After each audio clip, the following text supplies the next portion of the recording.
Trouser के पाइंचे ऊपर की तरफ क्यों उठते हैं? घुटने से ट्राउज़र फूलता है, शेप अच्छी नहीं आती और आसन से खिंचाव पड़ के ट्राउज़र हमारा फट जाता है। पहना हुआ ट्राउज़र बहुत ही बेढंगा लगता है और ये साइड से भी ट्राउज़र में खिंचाव आने की वजह से सिलवट पड़ते हैं, शेप बिल्कुल भी अच्छी नहीं आती। अस्सलाम वालेकुम एवरीवन, आज की वीडियो अगर आप फुल वॉच कर लेंगे तो मैं आपको यकीन से कहती हूँ कि आपको कभी भी ट्राउज़र के मसाइल का सामना नहीं करना पड़ेगा। आप एक परफेक्ट शेप का ट्राउज़र जो है वो घर पर खुद ही अपने लिए रेडी कर सकती हैं। सबसे पहले आपके कुछ डाउट्स क्लियर करती चलूँ। जिन लोगों के माइंड में ये बात होती है कि हम आसन बढ़ा रखेंगे तो हमारा आसन जो है वो नहीं फटेगा, तो आसन बढ़ा रखने से क्या होता है, हमारी ये चीज़ जो है वो कम पड़ जाती है। मिसाल के तौर पे यहाँ मैं आपको इस सिले हुए ट्राउज़र पर बताती हूँ कि यहाँ पे देखिए, जब हम इस आसन को जो है वो इस गर्ज से कि ये फटे ना, इसको लंबा करेंगे तो ये चीज़ हमारी छोटी हो जाएगी।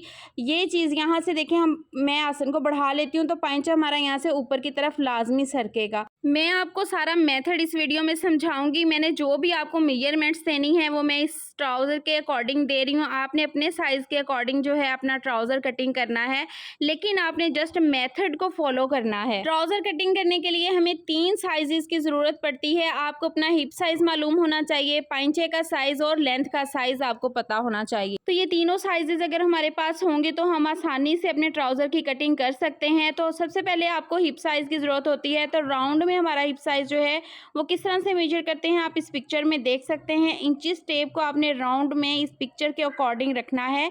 तो जितना आपका साइज़ होगा वो आपके हिप का साइज़ होता है।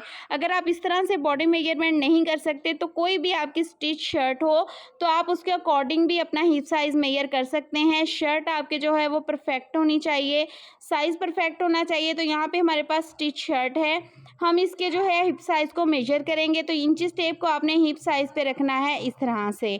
तो यहाँ पे हमारा हिप साइज़ आ रहा है 24.5 इंचेस। अब ये जो हमारा हिप साइज़ आ रहा है इसमें हमने 2 इंच की लूजिंग ऐड करनी है। तो उससे पहले हमने फैब्रिक जो है वो अपना किस तरह से रखना है। टोटल 2.5 मीटर फैब्रिक होता है ट्राउज़र का। तो यहाँ पे मैंने 4 फोल्ड करके फैब्रिक को बिछा लिया है। साइड हमने इसकी जो है वो कटिंग करके बिल्कुल सीधी कर ली है। साइड से जो भी आपकी तिरछान होती है आपने वो निकाल लेनी है। ट्राउज़र का पूरा फैब्रिक हमने रखा है, इसमें हमने लेंथ कटिंग नहीं की। आपने लेंथ बिल्कुल भी नहीं उतारनी। तो ये जो खुली वाली साइड है यहाँ से सबसे पहले हमने अपने पाइंचे के लिए मार्किंग करनी है।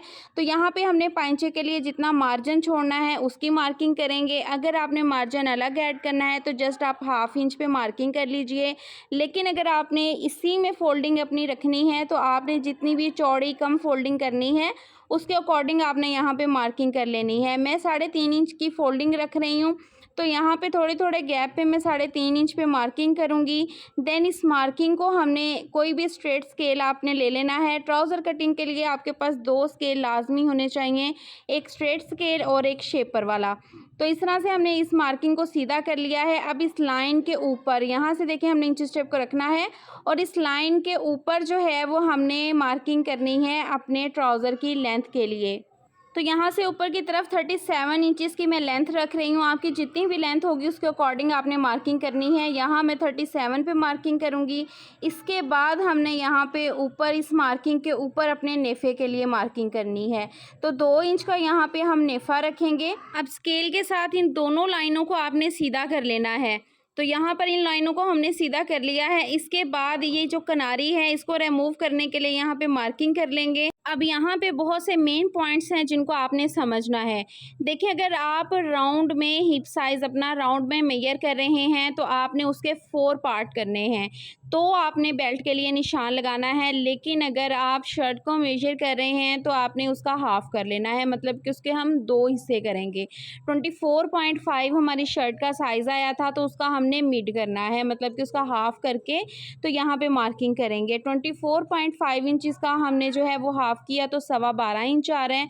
तो यहाँ पे 12.25 पे निशान लगाएंगे और इसमें हमने 2 इंच लूजिंग ऐड करनी है, क्योंकि हिप साइज़ से शर्ट के हिप साइज़ से थोड़ा नीचे जो है वो हमारा ओरिजिनल हिप का साइज़ जो है वो स्टार्ट होता है। अब यहाँ पे मैं आपको बता दूँ, अगर आप जो है वो स्किन फिटिंग ट्राउज़र पहनना चाहते हैं, थोड़ा लूज़ नहीं रखना चाहते, तो आप यहाँ पे जस्ट 1 इंच की लूज़िंग ऐड कीजिए, जो कि इधर और उधर दोनों तरफ से सिलाई में चली जाएगी। लेकिन अगर आप जो है वो थोड़ा लूज़ रखना चाहते हैं कि ट्राउज़र हमारा कंफर्टेबल रहे, बहुत ज़्यादा टाइट नहीं पहनना चाहते हो, तो आपने इसमें लूज़िंग जो है वो लाज़मी ऐड कर लेनी है। तो यहाँ पे मैं 2 इंच लूज़िंग ऐड कर रही हूँ, 1 इंच तो हमारा सिलाई में चला जाएगा और 1 इंच की हमने यहाँ पे प्लेट्स डाल लेनी है। अब हमने करनी है आसन के लिए मार्किंग। तो जितना आपका आसन होगा, अगर 13 है तो आपने 12 इंचेस पे निशान लगाना है, 12 है फ्रंट का आसन तो आपने 11 पे निशान लगाना है। जितना आपका आसन होगा ना, उससे आपने 1 इंच कम करके निशान लगाना है। तो यहाँ पर देखें, ऊपर जो हमने पहले मार्किंग की हुई है ना, ये वाली, इसको हम मेजर कर लेते हैं। तो ये हमारी जो मार्किंग बन रही है, ये 14.25 इंच बन रही है। तो नीचे की तरफ भी हमने जो है वो 14.25 इंच पे पहले मार्किंग कर लेनी है। फिर इसके ऊपर जो है हम अपने फ्रंट आसन के लिए जो है वो मार्किंग करेंगे। कैमरे में आपको थोड़ा तिरछा नज़र आ रहा होगा, लेकिन हमारी मार्किंग जो है वो बिल्कुल स्ट्रेट हो रही थी। यहाँ पे फ्रंट आसन के लिए हमने मार्किंग करनी है 12 इंचेस पे। 13 रेडी है, 1 इंच कम करके हम यहाँ पे मार्किंग करेंगे, क्योंकि जब हमने उसका क्रॉच बनाना है ना, तो हमारा उसमें कवर हो जाता है। तो इन लाइनों को आपने स्केल के साथ बिल्कुल स्ट्रेट कर लेना है। देन इसके ऊपर जो है हमने अपनी अब क्रॉच के लिए मार्किंग करनी है। 2 इंच मैं क्रॉच के लिए रख रही हूँ और इसकी हमने गोलाई बहुत डीप नहीं देनी। अब इस तरह से इंची टेप को आप रखेंगे, जहाँ पे आपकी क्रॉच की मार्किंग आ रही है ना, वहाँ पे फिंगर रखिए और इंची टेप को फोल्ड कर लीजिए। तो यहाँ पे हमारे ट्राउज़र का मिड पॉइंट बनता है।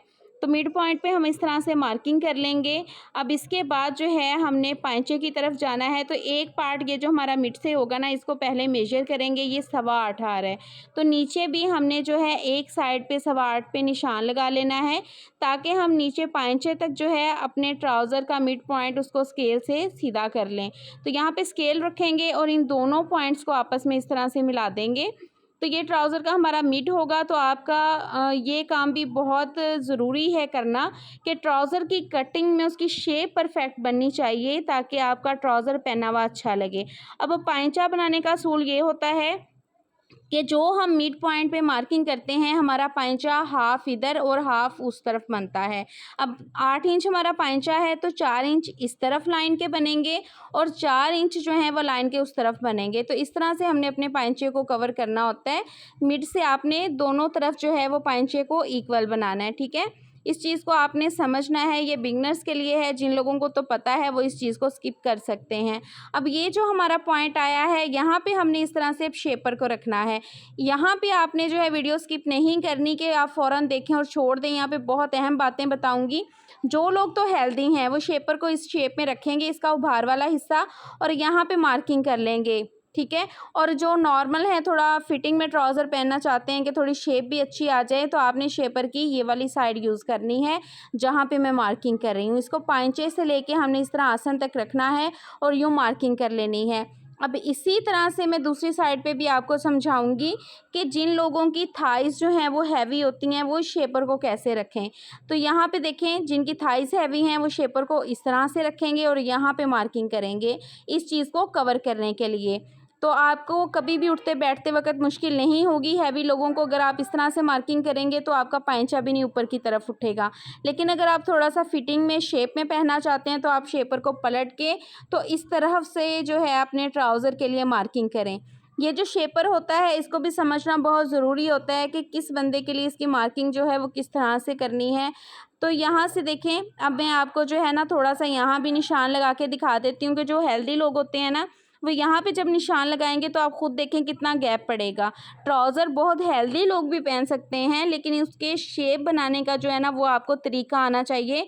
तो ये पॉइंट आपने अच्छे से समझ लेने हैं कि आपने शेपर को किस तरह से और किस बंदे की बॉडी के लिहाज से यूज़ करना है। अब ये जो हमने मिड में मार्किंग की थी, इसको हमने नीचे तक स्ट्रेट कर लेना है। अब इस हाफ मार्किंग को हम नापेंगे तो ये 4 इंच थी, तो नीचे हमने 4.5 इंचेस में मार्किंग करनी है। हाफ इंच आपने बढ़ाना है। ये हमने इसलिए बढ़ाना है कि ये जो हमने फोल्डिंग वाला फैब्रिक है ना, ये ऊपर की तरफ जब फोल्ड करना है वो हमारा इक्वल आए। तो ये तिरछे में हमारी ये जो मार्किंग है ना, इस तरह से तिरछे में होती है। एक साइड से हमारी ये तिरछे में होगी और दूसरी साइड से ये नीचे की तरफ इस तरह से बिल्कुल स्ट्रेट जाएगी। यहाँ से आपने तिरछा इसको नहीं लेना। तो ये हमारी जो है सारी मार्किंग हमारी फ्रंट पार्ट की हो गई है। अब ये जो कोना हमारा बनता है इसको हम किस तरह से ख़त्म करेंगे, तो शेपर को आपने ये दोनों लाइनों के साथ इस तरह से मिला के रखना है। इसका बाहर वाला हिस्सा आपने यूज़ करना है इस तरह से, और यहाँ पे आपने जब मार्किंग करनी है तो ये नोक जो है वो ख़त्म हो जाएगी। अब आपने जो कटिंग करनी है ट्राउज़र की वो इन सारे पार्ट्स को पकड़ना है। अब यहाँ पर हम ये वाली साइड की जो कटिंग है ना, ये सारे पीसीस की हमने पकड़ के करनी है और एक साइड की कटिंग हमारी जो है ना वो फिर अलग से होगी। तो यहाँ पे हम कुछ पॉइंट्स को समझ लेते हैं कि पाइचा उठने की ज़्यादातर वजूहात जो होती हैं उनमें ये होता है कि जब हम ट्राउज़र की कटिंग कर रहे होते हैं ना तो हम आसन बड़ा रख लेते हैं, तो हमारा ये वाला जो साइज़ है ना ये कम हो जाता है। अब मैं आपको बताऊंगी कि किस साइज़ के लिए आपने इसकी लेंथ कितनी रखनी है। तो यहाँ पर देखिए हमने 37 लेंथ का ट्राउज़र कटिंग किया है, तो ये हमारी जो मेजरमेंट्स आ रही हैं ना ये आ रही हैं हमारी 26 इंचज़ के करीब। तो 37 एक जो है लेंथ में बंदा होता है ना उसके लिए आपने ये 26 इंचज़ ये वाले आपका हिस्सा जो है सीम लाइन आपकी लाजमी आनी चाहिए। अगर आप 40 इंचज़ लेंथ के लिए ट्राउज़र रेडी कर रहे हैं तो फिर आपका ये 27 से 28 इंच तक ये लाजमी बनना चाहिए। आप इसकी लेंथ लेंगे 27 से 28, अगर 40 लेंथ रख रहे हैं तो आसान ऊपर को बढ़ा के कटिंग करेंगे। और 37 लेंथ के लिए हमने ये कटिंग किया है तो इसकी हमारी ये चीज़ जो है वो 26 तो लाजमी आनी चाहिए। इससे क्या है कि आपका पाइचा जो है वो ऊपर को नहीं उठेगा। और एक चीज़ और कि आपने आसन हरगिज़ लंबा नहीं करना। फ्रंट आसन हमने बना लिया है क्योंकि आपने अक्सर देखा होगा जो रेडीमेड पैंट्स होती हैं, जीन्स की पैंट्स होती हैं, बहुत हेल्दी, बहुत मोटे लोग भी पहनते हैं लेकिन उनका आसन इतना बड़ा नहीं होता और वो परफेक्ट शेप में आती हैं। आपका अगर आसन कम हो रहा है तो आपने उसको बैक से बढ़ाना है। उसको आसन बढ़ाने के चक्करों में जो है ना वो आपने अपने ट्राउज़र की शेप ख़राब नहीं करनी। सारी कटिंग एक साथ करेंगे और फ्रंट पार्ट की कटिंग करने के बाद ये जो एक्स्ट्रा हमारा साइड का फैब्रिक है ना इसको ऊपर को उठा देंगे क्योंकि हमने अब बैक पार्ट के लिए जो है वो मार्किंग करनी है। तो वीडियो लंबी ज़रूर है लेकिन आप एक दफ़ा देखेंगे तो आपको हर चीज़ समझ में आ जाएगी। अब हमने जो प्लेट्स डालने होते हैं उसके लिए हम इस लाइन को जो है ना वो स्केल के साथ बिल्कुल ऊपर तक सीधा कर लेंगे ट्राउज़र के मिड पॉइंट को। तो यहाँ पे प्लेट्स के लिए हमने जो निशान लगाने होते हैं ना ये नेफे का फोल्डिंग का मार्जिन छोड़ के नीचे 5 इंचज़ हमने लेंथ रखनी होती है अपने प्लेट्स की, कुछ इस तरह से मार्किंग कर लेंगे। अब 1 इंच हमने दबाव में देना है प्लेट्स को, तो 1/2 इंच लाइन के इस तरफ और 1/2 इंच जो है वो दूसरी तरफ मार्किंग होगी। यहाँ मैं आपको करके दिखा रही हूँ, 1/2 इंच इस तरफ और 1/2 इंच इस तरफ, और यही मार्किंग हम ऊपर नेफे तक लेके जाएंगे क्योंकि प्लेट हमारा नेफे तक जाएगा। तो ये मार्किंग करने के बाद स्केल लेंगे, स्केल के साथ हमने इसको जो है ना वो तिरछा कर देना है। नीचे से ही इसकी नोक बनेगी, ऊपर नेफे तक जो है ये चौड़ाई में प्लेट जो है ना वो हमारा जाएगा। तो स्टिच करते वक्त इसी मार्किंग को हम पकड़ेंगे और इसके ऊपर जो है वो सिलाई लगा देंगे, ठीक है। तो ये हमारे प्लेट्स की मार्किंग हो गई है। आई होप कि आपको ये भी समझ में आ गया होगा कि प्लेट्स हमने किस तरह से डालने हैं। अब ऊपर की तरफ करनी है हमने अपने बैक आसन के लिए मार्किंग, तो उसके लिए हम क्या करेंगे कि हमारा जो बैक आसन है वो हमारा रेडी होगा 15, तो 1 इंच कम करेंगे तो 14 पे मार्किंग होगी। 14 पे ऑलरेडी ये देखिए निशान लगा हुआ है, तो हम इसको ऊपर को हमने आसन को बढ़ाना है 2.5 इंच। यहाँ पे अब इस चीज़ को समझ लें कि जो लोग बहुत हेल्दी होते हैं, जिनका उठते बैठते वक्त पीछे से आसन सरकता है, कमर नंगी होती है, तो वो 3 इंच तक भी रख सकते हैं। लार्ज और एक्सल साइज़ वाले जो हैं वो 2.5 इंच लाजमी रखें, मीडियम और स्मॉल साइज़ वाले 2 इंच बढ़ा लें। तो यहाँ पे मार्किंग करने के बाद अब हमने बैक पार्ट जो अपना रखना है वो 2 इंच हमने लूज़ रखना है फ्रंट पार्ट से। तो यहाँ पे 2 इंच पे मैं मार्किंग कर रही हूँ। इस लाइन को हम बिल्कुल सीधा कर लेंगे और इसके बाद जो हमने ये निशान लगाया है इसको आपने ये इस निशान तक इस तरह से बिल्कुल स्ट्रेट कर लेना है। तो स्केल आपके पास जो है वो लाजमी होना चाहिए। मैं अगेन आपको बता दूं कि ट्राउज़र कटिंग के लिए आपके पास जो है वो स्ट्रेट स्केल और शेपर लाजमी होना चाहिए। अब हमने ये जो ऊपर नेफे के लिए एक्स्ट्रा मार्जिन छोड़ा था ना उसको हमने तिरछे में इस तरह से मिलाना है। तो बैक आसन हमने जो है ना अपना इस तरह से बढ़ाना होता है। तो जितना आपका बैक आसन होगा ना उसको आपने बैक की तरफ इस तरह से बढ़ाना है। फ्रंट आसन को इतना ज़्यादा आपने लंबा नहीं रखना। अब बैक आसन के क्रॉच के लिए गुलाई देंगे तो क्रॉच आपने बहुत डीप नहीं बनाना। मैं अगेन बता दूं, जो लोग यहाँ से डीप क्रॉच बनाते हैं ना तो इस चीज़ पे खिंचाव पैदा होता है, यही वजह होती है हमारा आसन फट जाता है, फिर थाइज हमारी टाइट हो जाती हैं। अब ये जो हमने मार्किंग कर ली है, हम सबसे पहले इस मार्किंग पे जो है वो कटिंग कर लेंगे। तो यहाँ की कटिंग हमारी जो है वो हमने कर ली है बैक पार्ट की। अब हम शेपर को इस तरह से रखेंगे, आप चाहें तो इसी तरह से इसका नीचे तक जो है वो मार्किंग कर लीजिए और अपने बैक पार्ट को काट लीजिए। लेकिन यहाँ भी आपको बहुत अहम पॉइंट्स मैं समझाऊंगी कि अगर आप हेल्दी हैं तो आपने क्या करना है, यहाँ पर आपने 2 इंच की लूजिंग डालनी है, ठीक है। पाइंचे से भी आपने 2 इंच की लूजिंग डालनी है, ताकि इन फ्यूचर अगर आपको पाइंचा खुला करना पड़े तो आपके पास मार्जिन जो है वो लाजमी मौजूद होना चाहिए। तो यहाँ पे 2 इंच की हमने लूजिंग डाल दी है। उसके बाद इस लाइन को जो है ना हम बिल्कुल सीधा कर लेंगे इस तरह से, ठीक है। लूजिंग ऐड करने के बाद अब हम शेपर को पकड़ेंगे और इसके साथ हमने अब यहाँ पे करनी है मार्किंग। तो यहाँ जहाँ हमने पाइंचे पे 2 इंच की लूजिंग ऐड की है, यहाँ पे इस तरह से शेपर को रखेंगे और यहाँ पे देखें इस तरह से मैं मार्किंग कर दूँगी। तो ये तो होगी हमारी, अगर हम हेल्दी हैं तो हमने किस तरह से जो है वो मार्किंग करनी है, ताकि इन फ्यूचर अगर हमारी थाइस टाइट हो जाती हैं तो हमारे पास मार्जिन मौजूद हो।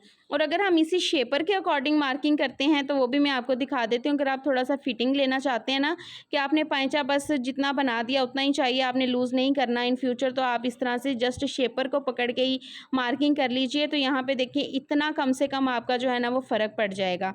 तो ये दोनों तरीक़ों से आपको मैंने मार्किंग करके दिखा दी है। कि मार्जिन ऐड करना है तो 2 इंच लूज़ रख लीजिए। अगर मार्जिन ऐड नहीं करना तो जस्ट आपने शेपर को पकड़ना है और उसके अकॉर्डिंग जो है वो मार्किंग कर देनी है। अब नीचे से हम इसको भी तिरछा कर लेंगे। तो हमने अब ये जो लूजिंग वाला मार्किंग की है ना, उस पॉइंट पे हमने कटिंग करनी है, क्योंकि इन फ्यूचर अगर इनको अपना ट्राउज़र जो है वो खुला करना पड़ता है तो इनके पास पाइंचे में और ये जो हमारी थाइज़ होती हैं इनके पास थोड़ा सा मार्जिन जो है वो मौजूद हो। तो इसको हम इस तरह से अब कटिंग कर लेंगे। अब इस कटिंग के बाद हमने ये जो पाइंचे के लिए सीधी लाइन लगाई है ना, यहाँ पे हल्के हल्के से आपने कट्स लगा देने हैं। ये इसलिए होता है कि जब हम पाइंचे की फोल्डिंग करें तो हमें पता चल जाए कि फोल्डिंग जो है हमारी कहाँ पे आनी है। तो ये थी जी हमारी वीडियो। उम्मीद करती हूँ कि सारे पॉइंट्स मैंने आपको समझा दिए हैं। अब मैं आपको यहाँ पर एक चीज़ बताऊँ कि अगर आप चाहते हैं कि कुछ फैब्रिक ऐसा होता है ना कि जो हमारा जो है उसके धागे निकल रहे होते हैं, हमने उसको ओवरलॉक करवाना होता है, तो आपने सारे पार्ट्स कटिंग करने के बाद अलग अलग पकड़ के ओवरलॉक करवाने हैं। जैसे कि रेडीमेड पैंट्स पे देखा है ना, उसके सारे हिस्से अलग से ओवरलॉक होते हैं, तो आपने इसी तरह से इसको ओवरलॉक करवाना है, फिर स्टिच करना है। क्योंकि ओवरलॉक करवाना अगर स्टिच करने के बाद हम करवाते हैं ना, तो ओवरलॉक से भी थोड़ा सा खिंचाव आता है, तो हमारी ये चीज़ ऊपर को उठने लगती है। यहाँ पे जो है ना वो खिंचाव पैदा होना शुरू हो जाता है। तो ये चीज़ को आपने माइंड में रखना है। दूसरी बात कि आपने आसन जो है वो बड़ा करने के चक्करों में अपनी ये जो सीम लाइन होती है इसको कम नहीं कर देना, इससे भी खिंचाव पैदा होगा। शेप ट्राउज़र की आपने प्रॉपर बनानी है, जैसे कि मैंने आपको बताया है। बाकी मैंने ट्राउज़र बहुत तरीक़ों से कटिंग करना बताया हुआ है, आप मेरे चैनल पे जाके देख सकते हैं। आप प्लेलिस्ट को ओपन करके तो वहाँ पे स्विंग कोर्स के नाम से प्लेलिस्ट मौजूद है, उसको वॉच करें, उसमें भी बहुत सी वीडियोज़ आपको मिल जाएंगी। और अगर आप ट्राउज़र की स्टिचिंग सीखना चाहते हैं, ट्राउज़र की क्रीज़ कैसे बनाते हैं, इसको स्टिच कैसे करना है, स्टिचिंग में किन पॉइंट्स पर आपने ध्यान रखना है कि ट्राउज़र आपका परफेक्ट बने, तो आप मेरी इस वीडियो को वॉच करेंगे। इस वीडियो का लिंक जैसे ही ये वीडियो ख़त्म होगी एंड स्क्रीन पे मैं लगा दूंगी। मेरी ट्राउज़र के हवाले से और भी वीडियोस हैं, शर्ट के साथ हम ट्राउज़र कैसे कटिंग कर सकते हैं, सारे लिंक्स आपको मिल जाएंगे एंड स्क्रीन पर। तो आई होप कि आज की वीडियो आपको अच्छी लगी होगी। वीडियो अच्छी लगी हो तो वीडियो को लाइक करें, चैनल को सब्सक्राइब करना आपने नहीं भूलना, बेल आइकन को प्रेस करके नोटिफिकेशंस को ऑल पे सेलेक्ट कर दें, ताकि मेरी हर आने वाली वीडियो की नोटिफिकेशंस आपको मिलती रहें। आप इसी तरह की वीडियोस जो हैं आप देखते रहें। मिलते हैं नेक्स्ट वीडियो में किसी नए आइडियाज़ के साथ। अपना बहुत सारा ख्याल रखिएगा, दुआ में याद रखिएगा। अल्लाह हाफिज़।